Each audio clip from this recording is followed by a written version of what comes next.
dari S1, S2 itu saya rekayasa perangkat lunak. Tapi akhirnya ke sini ramai AI dan saya cukup terkesima dengan AI. Makanya untuk tesis saya itu sudah mengkombinasikan antara RPL dan AI.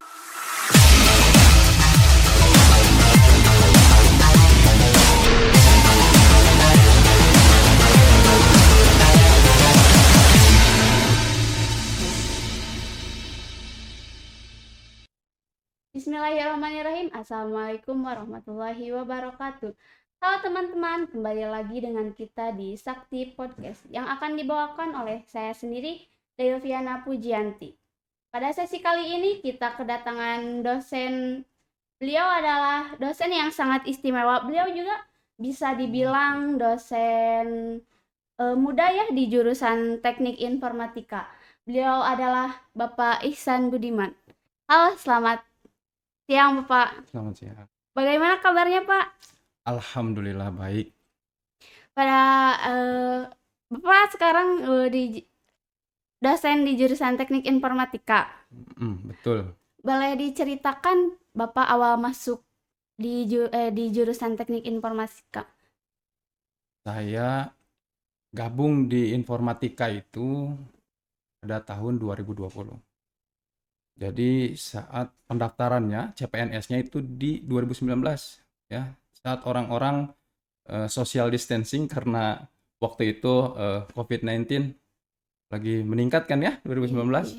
Nah, di situ saya malah ikut ujian CPNS. Jadi mungkin orang-orang yang nggak tahu pasti kaget kok bisa ada penerimaan PNS gitu ya. Karena setahu mereka di tahun itu adalah social distancing. Seperti itu. Kesibukan Bapak selain menjadi dosen dari kesibukan sehari-hari Bapak gitu? Eh, Keseharian ya. Buat saat ini kesehariannya adalah ya dosen ya. Kalau dosen sendiri kan ada 3 kerjaannya ya.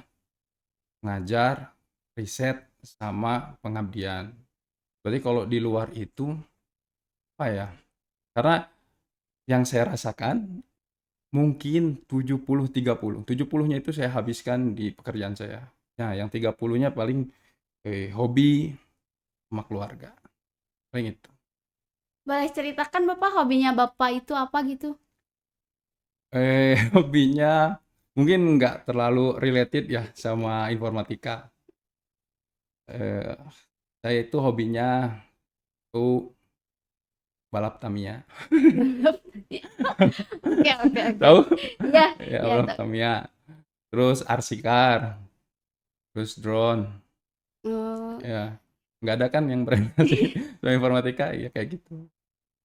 Kak, Paling kalau pulang ke kampung ya sepedahan. Saya punya 2 sepeda, mountain bike sama BMX.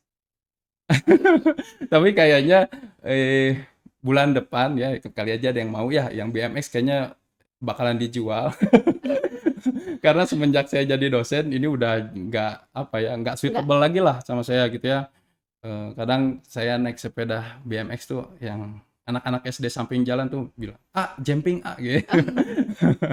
Jadi kayaknya udah nggak suitable lagi. Kayaknya harus dijual aja. Tapi Bapak kenapa bisa jatuh langsung gitu milih jurusan? Informatik. Iya. Ya pertama basicnya kan memang informatik. S2-nya, S1, S2-nya informatik. Sebelumnya saya tuh kerja ya software developer lebih dari 1 dekade di bidang ini. Mungkin 2 hal yang memicu kenapa saya harus jadi dosen informatik. Yang pertama, orang tua saya tuh pernah bilang, orang tua saya pengen salah satu anaknya ada yang jadi dosen. Tuh, yang kedua, nggak tahu kenapa setiap kali ya, setiap hari berangkat kerja waktu itu tuh selalu kepikiran, cepat atau lambat saya harus jadi dosen. Saya bertanggung jawab untuk mentransfer kembali apa yang sudah Allah kasih ke saya gitu ya. Iya. Jadi saya punya kewajiban itu Dan saya pikir kalau jadi dosen itu akan lebih mudah ya, gitu. Jadi termasuk kayak cita-cita lagi ya, cita-cita yang tercapai gitu, Pak. Ya, kayak dream comes true Iya, lah. iya. Tapi ada kesusahan tersendiri nggak Pak, Bapak dalam menjalankan jadi dosen gitu? Oke, tiap pekerjaan pasti punya beda-beda ya tingkat kesulitannya. Kalau dulu sebagai software developer ya sulitnya itu adalah gimana caranya kita memenuhi seluruh seluruh requirement dari atasan kita. Tahu sendiri ya, kalau bos tuh requirement hari ini pengen apa, malamnya tidur, besok mungkin udah beda lagi. Jadi malah ada orang yang bilang memahami maunya klien itu lebih sulit dibandingkan berjalan di atas air. Jadi ya kadang mereka sendiri pun ya pengennya apa, ngungkapinnya apa, saya ngertinya apa. Jadi dari yang dipengennya sampai produk jadinya itu kadang berbeda, maka itu jadi tantangan sendiri. Nah, kalau jadi dosen, sulitnya itu karena kalau kayak basic-basic pengetahuan ya karena saya software developer, jadi atau yang orang bergerak di bidang informatika, ketika jadi dosen ngajar informatika, eee, integrasinya seamless lah ya, gampang, enakeun gitu ya, karena apa yang diajarkan itu, sebelumnya saya punya pengalaman di situ. Tapi yang jadi problem itu kerjaannya super banyak ya. Iya, iya. Jadi, kerjaannya nih super banyak. Dulu, eee, banyak tapi satu gitu ya, ya software development. Tapi kalau sekarang jadi banyak nih, udah mah banyak, beda-beda gitu ya. Ya riset, ya ngajar, ya ngelola jurnal, lalu belum lagi ada mahasiswa butuh nilai, Iya. ada ujian tertentu yang ketinggalan, pengen remedial atau apapun. Jadinya itu sih, tantangannya. Kalau jadi dosen tuh, eee, kerjaannya banyak. Saya pernah kerja jadi project manager, pernah jadi software developer, dan ya mengerjakan beberapa project. Tapi ya yang saya rasa, saya belum pernah kerja dengan jumlah pekerjaan sebanyak kerjaan saya yang Iya, sekarang, iya, iya. semenjak saya jadi dosen. Kan Bapak sekarang tuh, setelah menjadi dosen kayak sibuk banget gitu ya, Pak. Nah, bagaimana sih Bapak bisa, sebagai dosen gitu Mhm, bisa menemukan keseimbangan antara ngajar, riset, dan kayak ngasih remedial dan mhm. yang lainnya tuh bagaimana gitu? Iya, iya, iya. Tentu kalau dipukul rata gitu ya, kalau ada 3 pekerjaan masing-masing 33% masing-masing, kayaknya nggak mungkin. Jadi tetap harus ada prioritas dan kita ngebagi waktu kita proporsinya berdasarkan proporsi tersebut terhadap prioritas tersebut dan setiap, partisi-partisi ini kita bisa, memberikan 100% apa yang kita miliki ya. Pada intinya mah, sebagai muslim yang baik gitu ya, apapun jenis pekerjaannya, sebagaimanapun banyaknya kita harus memberikan 100% dari kita. Problemnya adalah bagaimana kita bisa membagi itu sesuai dengan prioritasnya gitu ya. Jadi gimana caranya supaya kita tetap bisa ngasih 100%. Jangan, eee, dipukul rata semuanya, akhirnya kita di satu sisi nggak bisa 100% kayak gitu. Lebih kayak bisa me-manage waktu lagi ya, Pak, dengan baik gitu? Itu banget tantangannya. Kita perlu nge-manage waktunya dengan super baik. Kalau dulu karena ada tekanan dari atas, ini harus beres segini ya.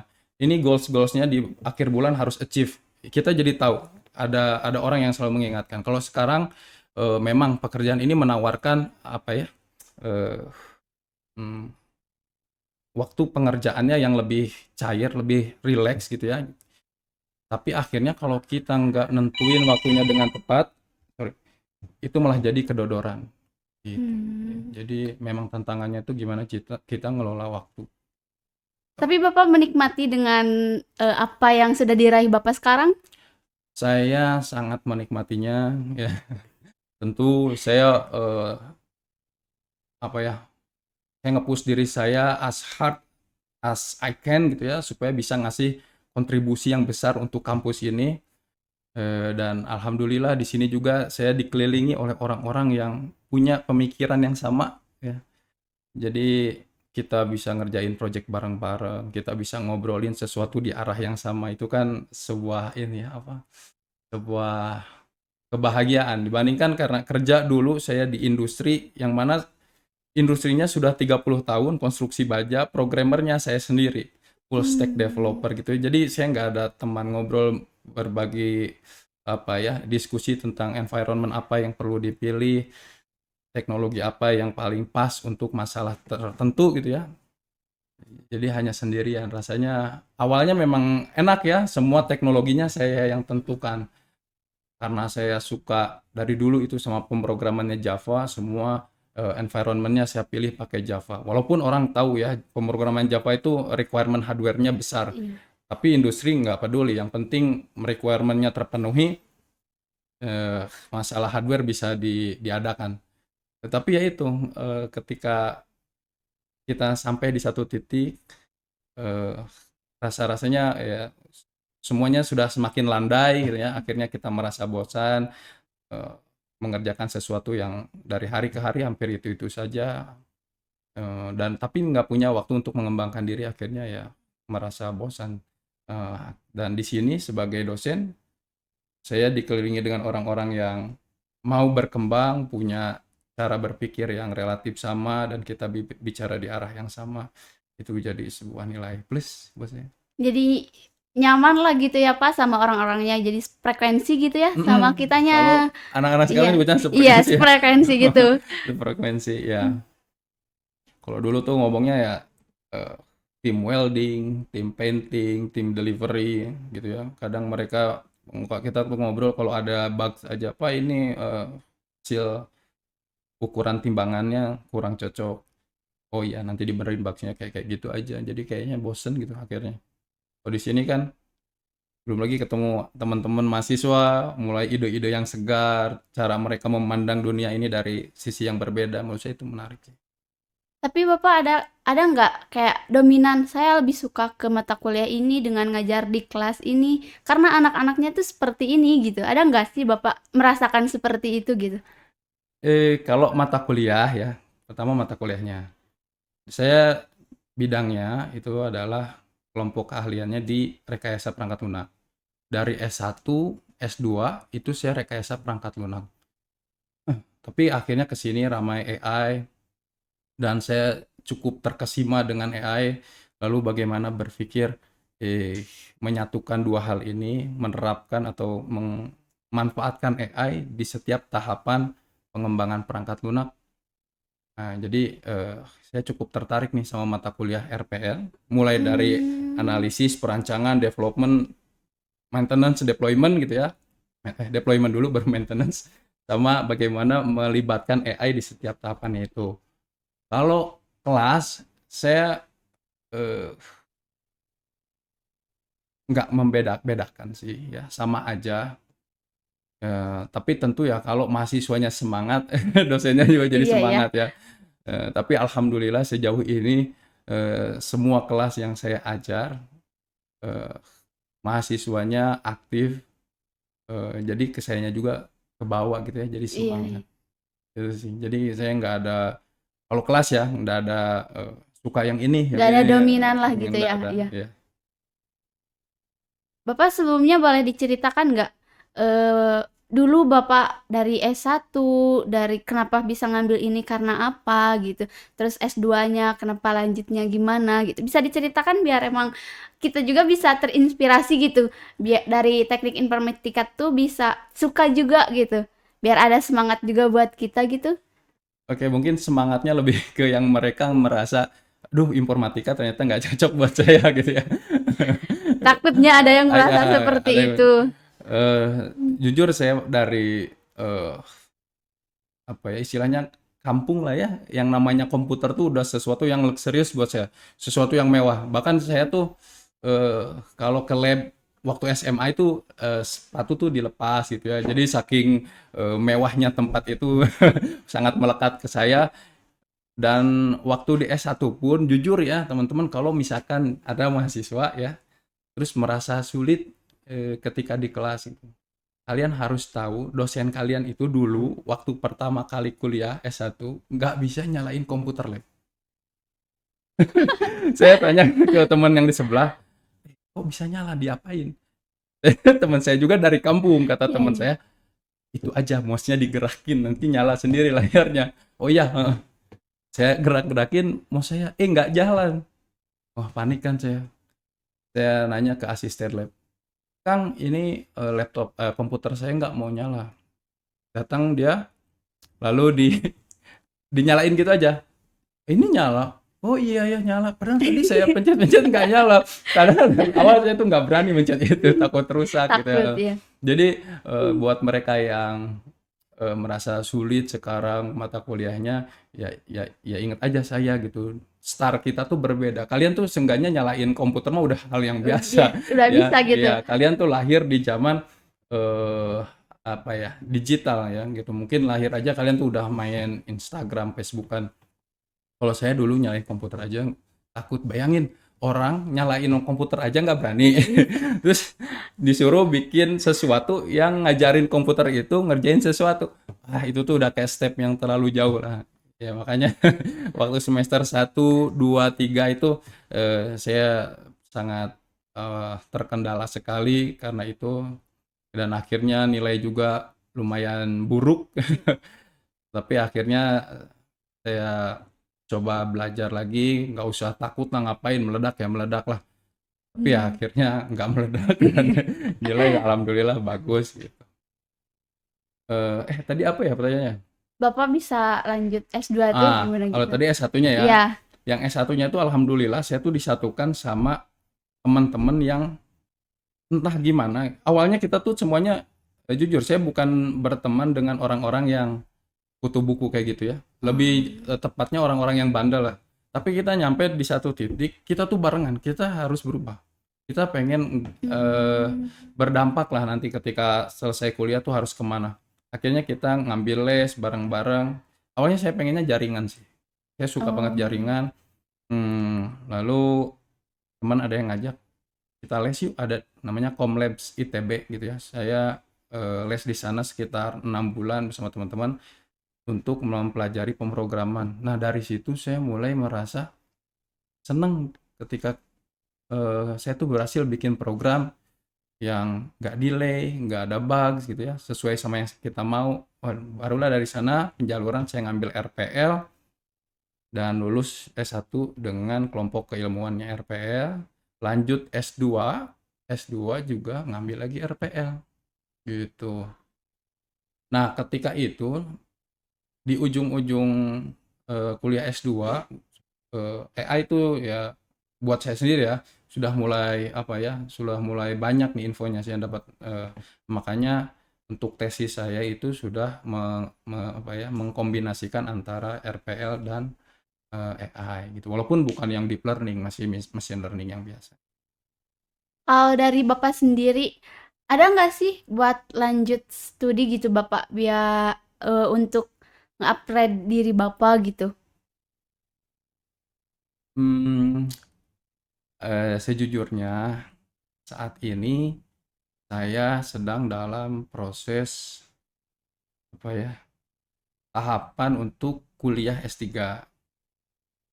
Alhamdulillah sudah dapat beasiswa dari BIB ya, beasiswa Indonesia Bangkit. Sudah juga nge-broadcast. Jadi enak senengnya S3 itu sudah dimulai dari saat mulai nyari supervisor. Kita punya riset gimana caranya kita cari peneliti-peneliti di luar yang sejalan dengan kita. Jadi kita tuh kayak silaturahmi ke beberapa Oh, iya. researcher di luar, dari Belanda, dari Australia, dari Jepang gitu ya. Dan ternyata mereka tuh responsif ya. Saya pikir mereka tuh sibuk karena saya sendiri sibuk ya Iya, buat iya. ngebales chat mahasiswa tuh banyak banget gitu. Iya. Ternyata mereka tuh responsif, eh, dan mereka tuh sangat enak diajak ngobrol, seneng gitu. Hmm. Makanya ya menurut saya ini tuh apa ya, sebuah kebahagiaan untuk melanjutkan ke S3 itu sudah dimulai dari saat mencari supervisor gitu ya. Jadi sebenarnya sudah ada rencana Oh, untuk rencana. S3 dan sejauh ini sudah ada beberapa kampus yang sudah oke dengan penelitian saya. Tinggal persiapan kalau misalkan seluruh administrasinya terpenuhi, bisa mungkin tahun depan mudah-mudahan ya bisa berangkat. Amin. Rencananya kemana Pak? Eh, yang paling prospektif ya, ada 3 sejauh ini. Ada Monash, ada Newcastle, ada Swinburne, ada Queensland. Ya, jadi ada 4. Eh, yang saat ini terdekat itu yang dari Newcastle gitu. Iya gitu gitu. Tapi kan Bapak di sini udah berkeluarga ya. Mm-mm. Jadi terus ntar tuh bakal ngelanjutin gitu kuliah ke S3 kan di luar negeri ya itu teh. Hmm. Terus gimana sih, ada berat hati nggak karena emang kuliah kan nggak sebentar ya Pak? Ya, Jadi kayak ada berat hati nggak sih buat ke sana gitu? ya ini tuh memang S3 tuh bukan hanya apa ya, challengingnya tuh bukan cuma di gimana nyelesain S3-nya, tapi juga ya faktor-faktor di sekelilingnya gitu kayak keluarga yang tadi disampaikan ya. Kita juga kan nggak bisa egois ya, jangan karena wah suka gitu ya, Oh ya. lalu meninggalkan keluarga, meninggalkan jurusan gitu ya, fokus sama misi pribadi. Karena menurut saya nggak perlu lah, kalau cuma bukan cuma juga ya, kalau untuk S3 itu harus sampai meninggalkan kewajiban-kewajiban kita gitu ya. Yang penting adalah didiskusikan dengan keluarga. Toh di tahun kedua keluarga sudah bisa diikut sertakan ke sana Oh. gitu ya. Jadi memang sulit nih sekarang nih ya, masa-masa sulitnya, harus hmm, siap untuk ditinggalkan selama 1 tahun. Bahkan untuk pelatihan bahasanya pun sekarang itu 3 bulan gitu ya. Kalau kita hitung gitu dijumlahkan 1 tahun ditambah 3 bulan pelatihan jadi sudah 15 bulan gitu ya meninggalkan, kasihan juga. Tapi saya pikir ini kan untuk kebaikan bersama. Ya, jadi alhamdulillahnya dapat istri yang pengertian. Hmm. Jadi ya it's okay, yang mendukung juga. Kalau Bapak bisa ini nggak, maksudnya teh kan dari kuliah Bapak dulu Hmm. sama sekarang nih ngajar-ngajar mahasiswa, apa sih perbedaan anak-anak kuliah zaman dulu gitu Pak sama sekarang gitu? Atau emang kayak zaman sekarang mah lebih kayak banyak yang bandel atau kayak yang dulu mah enggak gitu atau gimana? Oke. Kalau dari segi kecerdasannya ya, surprisingly mereka tuh lebih cepat. Mahasiswa-mahasiswa sekarang itu lebih cepat untuk Hmm. pahamnya dibandingkan dulu ya. Mungkin ini bukan dibandingkan dengan eh, keseluruhan mahasiswa zaman dulu. Saya membandingkannya dengan saya dan ya seputaran saya lah gitu ya. Nah, kalau dibandingkan dengan mahasiswa yang sekarang relatif masih mahasiswa sekarang tuh lebih terbiasa ya. Ganti-ganti teknologi itu mereka terbiasa, akhirnya mereka lebih cepat untuk menguasai teknologi tertentu. Tapi ya, yang pertama, mereka tuh kurang manners ya, sopan santun Oh ya. ya. Yang saya rasa ya, nggak tahu yang bukan secara keseluruhan nih, yang tapi yang sama saya. Hmm, karena mungkin ya, mungkin saya sendiri ya orangnya asik di kelas, bukan tipe yang dosen yang strict gitu. Iya. Jadi sama mahasiswa itu super dekat. Tapi kadang buat sebagian mahasiswa mereka tuh lupa ada beberapa koridor yang memang kita tuh tetap harus berbeda gitu. Iya, iya. Nah sama mereka tuh kadang ditabrak aja gitu. Yang akhirnya wah gimana gitu, agak aneh gitu, buat saya seperti itu.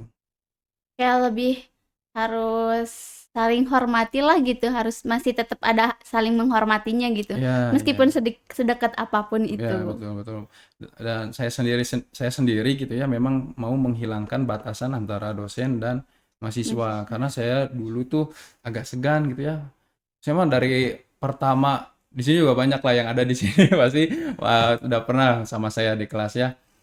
Saya tuh kayak gimana di kelas, super gampang kalau sama-sama ya. Eh, nggak bukan yang terlalu ketat orangnya, selama mereka mau dan mau menunjukkan progresnya gitu ya, sama saya mah hayu gitu. Walaupun misalkan gimana pertemuan kita tuh dalam 1 semester tuh hanya 14 pertemuan kan, 2 pertemuannya itu UTS dan UAS. Kalau sama saya, misalkan nih dia nggak perform nih di UTS-nya, akhirnya nilainya kurang bagus, dia mau challenge ke saya, Pak, nilai saya kemarin kurang bagus, saya kurang perform, boleh nggak perbaikan? Sama-sama super boleh. Bahkan kalau dia minta kelas, atau saya sadar kayaknya mereka nih perlu lagi tambahan, saya tambah kelas. Ada sampai kelas pertemuan ke-18, ke-19, bahkan sampai malam-malam itu saya selalu bukan selalu, sering bikin kelas tambahan buat ngebantu teman-teman nge-achieve goals-goals, achievement-achievement yang udah saya set di awal kayak gitu. Tapi kan Bapak menyinggung tadi ya, Bapak Mm, bilang kayak pengen nggak adain antara canggung mm, dosennya dengan mahasiswa ya. ya, ya. Gimana sih cara Bapak kayak gitu teh gitu, pengen ngehapus canggung itu teh gimana gitu? Toh kayak emang kita juga ke dosen teh kayak takut gak sih gitu, Pak? Iya Suka gitu. masih ada aja Ah, takutnya, kan aku juga mahasiswa nih gitu. ah, Apalagi kalau kayak dosen-dosennya yang mm, agak killer gitu. mm.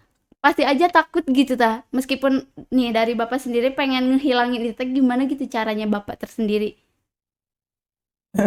Ya dari cara proses mengajarnya sih kalau saya ya. Saya tuh sering menyisipkan, ya tapi tergantung sih ya. Jadi penting kalau menurut saya ya, dosen tuh punya beberapa personal apa ya, punya hmm, apa disebutnya ya, sifat yang berbeda gitu. Kadang baik, kadang strict ketat gitu ya. Pasti kalau saya di awal tuh saya tipenya enjoy. Teman-teman selalu saya ajak buat ya enjoy lah di kelas tuh gitu ya, misalkan daspro gitu, saya jarang ngasih eh, apa ya, tugas-tugas yang begitu rumit, karena menurut saya yang penting di daspro ya, yang penting mereka tuh enjoy ngoding gitu, seneng dulu ngoding, kalau udah gitu mah nanti juga kasus mah bisa seiring berjalan akan meningkat, karena mereka saat enjoy, saat mereka menikmati, pasti kan nantinya jadi penasaran kan, oh gimana kalau gini kalau gitu, akhirnya meningkat. Nah jadi saya mah apa ya, mencoba se, apa ya, sebaik mungkin lah dibuat jadi enjoy. Belum pernah ya tapi sama saya belum kajar. Belum pernah. Kalau yang saya mah kadang ya lucu-lucuan gitu ya, gimana caranya di dashro aja kasus-kasusnya tuh saya yang lucu-lucu lah.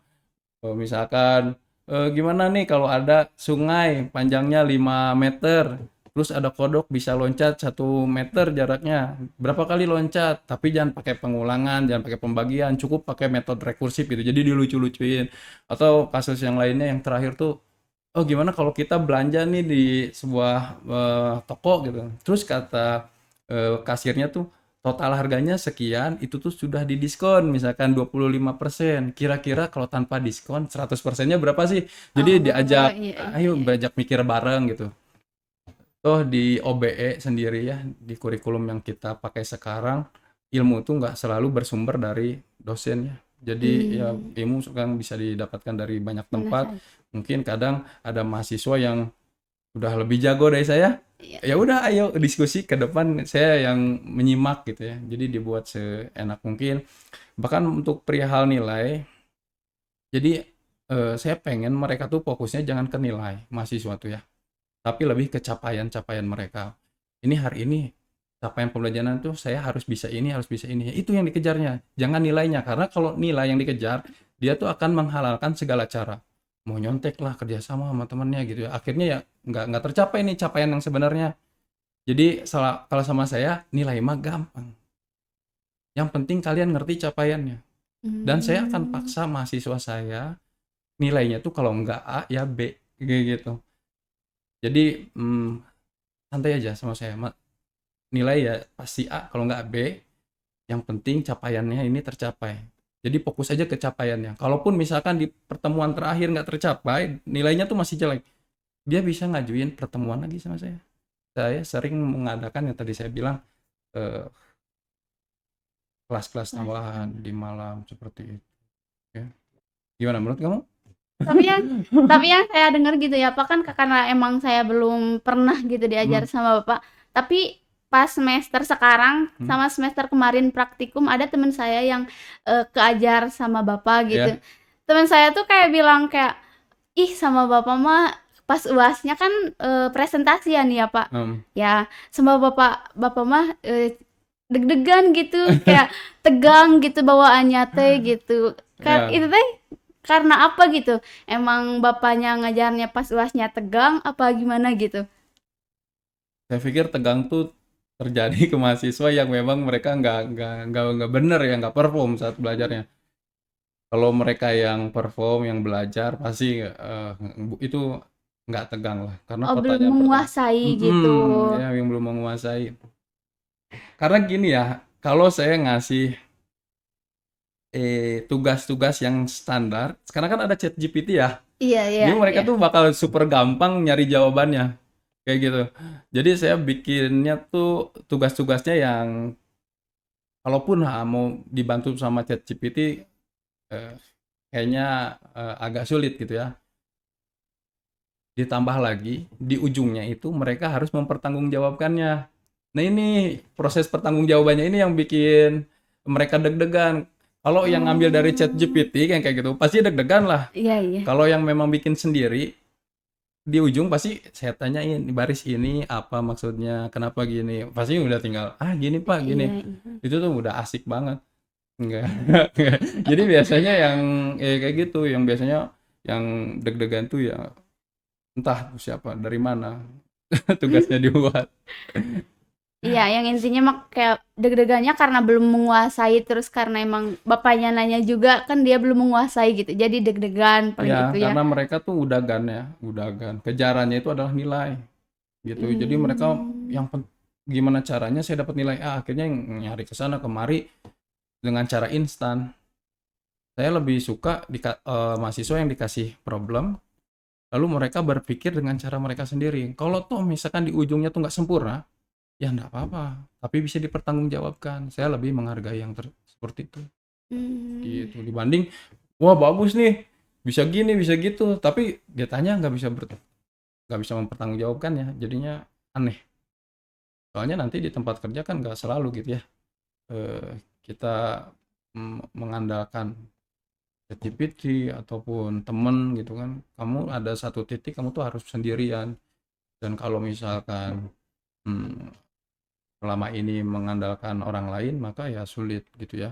Saya tuh selalu bilang ke mahasiswa saya, ini install nih, kalimat ini install di diri kalian. Masa gini aja anak Win gak bisa? Saya pengen itu jadi mantra terakhir deh buat mereka gitu. Ketika mereka itu kerja, wah udah jungkir balik buat ngerjain sesuatu nggak beres-beres, udah mau nyerah, terus udah sampai di titik gitu ya, titik mau nyerah, inget gitu. Masa gini aja anak Win nggak bisa gitu. Oh, iya. Padahal yang dikerjainnya tuh memang sulit gitu ya, tapi udah punya install mental itu, jadi dia satu kali lagi berusaha kayak gitu. Terus saya pengen nanya nih Pak, kultur di kampus Bapak yang dulu gitu, keadaan kampus sama keadaan kampus yang sekarang gimana gitu? Adakah ada perbedaan signifikasi dari ITB dengan UIN gitu? Saya kurang tahu ya apa yang dilakukan mahasiswa UIN selepas mereka belajar di kelas. Kalau sepengalaman saya dulu dulu ya di ITB, mungkin bukan semua anak ITB, mungkin saya dan teman-teman saya saja gitu. Mereka itu kalau ditugaskan sebuah tugas dikumpulkannya itu minggu depan. Nah, kalau misalkan ketika hari itu ditugaskan mereka punya waktu kosong, mereka tuh langsung ke perpustakaan, langsung belajar untuk mengerjakan tugas itu. Kayak gitu. Jadi eh, semangatnya tuh sangat ini ya. Kalau saya selalu berpikir, ini mereka nih nggak pernah habis apa baterainya gitu ya. Padahal untuk fokus di kelas gitu ya, selama 2 jam itu kan nguras banget baterai kita ya buat fokus. Setelah kelas, mereka tuh langsung pergi ke perpus buat ngerjain tugas. Kayak gitu. Oh, Nah, saya nggak tahu iya. nih mahasiswa di kayak gitu nggak gitu Iya. kan. Kadang kalau yang kayak gitulah, kadang kan itu akan mempengaruhi sekali pertemuan berikutnya ya. Mereka yang sudah belajar sebelumnya itu pasti ketika pertemuan berikutnya tuh bawa pertanyaan ke kelas tuh ya. Kalau yang sekarang ini yang saya rasakan mungkin semangatnya belum sampai di titik itu ya. Jadi hanya baru beberapa. Saya pikir ini adalah problem kita bersama. Gimana caranya untuk dosen juga bisa ngasih motivasi buat siswa gitu. Terus dengar-dengar juga Bapak tuh muridnya Bapak Sandika Galih ya? Itu tuh bagaimana sih Pak cara mengajarnya Bapak Sandika Galih teh? Ya sebenarnya bagaimana saya mengajar sekarang itu tuh ya gabungan dari cita rasa dosen-dosen saya yang dulu gitu ya. Ada yang orangnya lucu, ada yang orangnya serius. Ya, jadi saya juga sama ya. Jadi kayak punya dua kepribadian. Kadang saya teh eh, asik gitu ya. Tapi kadang di level tertentu mahasiswa tuh malah jadi nggak kondusif. Pernah nggak sih kayak gitu? Iya, iya, iya. Wah, udah saking terlalu asiknya mereka tuh malah jadi berisik lah di sana pada ngobrol, nggak tahu ngobrolin apa gitu kan. Kalau ngobrolin materinya sih ya nggak apa-apa ya. Kadang malah kemana-mana karena terlalu asik ya. Kadang kita harus mengubah lagi kepribadian kita jadi yang agak strict gitu ya.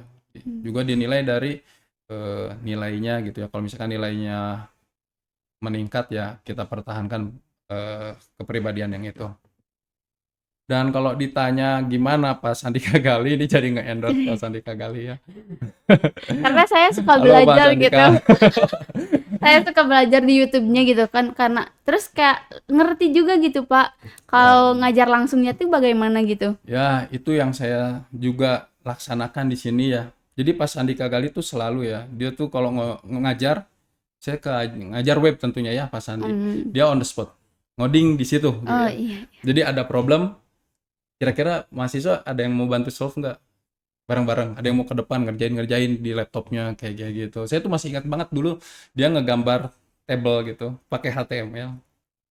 Ada call span-nya gitu, ada yang nyatuin kolomnya, ada yang nyatuin row-nya, jadi nggak table sederhana gitu. Nah itu tuh langsung, ayo bareng-bareng yuk kita mau bikin ini, kira-kira ada yang bisa nggak gitu ya. Nah, nanti maju teman ke depan, nyerah di depan, mundur, ganti lagi gitu. Jadi seru, Iya. interaktif kan, ketimbang kayak yang hanya di depan misalkan Yang nerangin hanya gitu aja. ngejelasin aja, ya. Jadi saya juga sama kalau ngajar itu, apalagi yang bukan teori ya, yang lebih praktek gitu, saya lebih suka ngoding langsung. Kayak misalkan, karena saya juga baru ya di sini ya, jadi ngajar yang langsung kayak gitu tuh mungkin mobile ya, maksudnya mobile, pengembangan aplikasi mobile, terus yang web, terus yang Alpro, Daspro, yang kayak kayak gitu kan seru ya kalau Iya. misalkan langsung on the spot. Jadi mahasiswa tuh ayo bareng-bareng yuk kita solve ini kayak gitu, diajak, dilibatkan. Dan di web bahkan ada mahasiswa yang dia tuh tahu ini lupa pakai ini lebih enakan Oh, gitu kok. Apa ya, CSS apa disebutnya ya, box CSS apa saya lupa lagi gitu ya. Oh iya ya coba gini, oh iya enak ya. Ya, jadi kayak pakai bootstrap. Oh jadi ya gitu, jadi sharing, jadi seru kelas seru tuh. iya. Adalah di sini pasti yang kajar saya web ya. Wah ini kurang tengah Pak. Coba gimana marginnya apa mau diapain, paddingnya mau diapain. Jadi oh gini nih Pak gini kayak. Ya itu juga karena dulunya saya gitu belajarnya. Seru juga ya bercerita dengan Bapak. Sekarang semester berapa? 3. Tiga ya. Oh, semester tiga ya. Oke. Kita belum pernah ini ya, Belum kerja pernah. sama bareng. Iya. Dan saya tuh kalau misalkan ada yang mahasiswa yang bagus, selalu saya libatkan di project. Ya, sejauh ini karena saya baru juga ya, saya sudah punya satu. Ini udah gacon saya nih, andalan saya. Andalan. Kalau soal web pasti saya kasih ke dia, ya, mahasiswa. Sudah ada 2 project saya kasih ke dia. Dan dia tuh selalu nanya, Pak ada proyekan lagi nggak? Malah jadi nantangin. Projectnya itu web profile jurusan IF. Oh iya. Nah, Oh terus ada juga Tamam. Jadi kita bikin web untuk ngedeteksi tulisan Arab tuh. Kan tulisan Arab tuh nyambung ya. iya. Eh, kalau dari pertama kita ngasih huruf yang terpisahnya. A, bata gitu ya. Nanti kalau disambungin jadi apa? Iya. Nah, nanti eh, kalau dicek sama sistem bener nggak yang ditulisnya secara nyambungnya gitu. Nah, untuk webnya dia yang buat, untuk mesin learning yang di belakangnya itu saya yang buat. Nah, udah kolaborasi kayak gitu. Jadi seru banget sih. Jadi mahasiswa yang misalkan mau beneran ngerasain sakitnya proyek, menariknya proyek kan, eh, coba deh belajar, tunjukin kalian performa kalian di kelas, nanti saya bakal ngehubungin kayak gitu. Ya, seru banget ya pembahasannya, tapi emang waktunya terbatas. Bisa dilanjutkan kapan-kapan mungkin ya Pak? Ya, Bisa ngobrolnya lebih jauh lagi gitu. saya tuh awalnya saya nggak mau ngisi podcast saya nggak mau. Saya lebih suka tutorial. Oh, Misalkan tentang apa ya? Docker 10 chapter gitu. Tapi jenisnya tutorial dari zero gitu ya sampai ke ya bisa nge-setup pakai eh, nantinya pakai Kubernetes atau apapun gitu ya. Nah, saya lebih sukanya itu karena saya sendiri kalau muncul di kamera kayak gini agak kumaha gitu ya. iya. Gitu. Tapi kata Budian ya kata Kajur ya dosen harus ngisi Ngisi. podcast profiling aja ya udahlah ayo. Tapi enjoy juga kan Pak? Ya kalau udah gini mah Sharing-sharing gitu. ya Iya. ya. Tapi insya Allah ya kita akan ngobrol lagi lebih lanjut gitu. Mungkin dari Bapak sendiri ada closing statement atau quotes gitu buat Hmm, mahasiswa atau buat teman-teman sekalian gitu. eh, kalau quotes-nya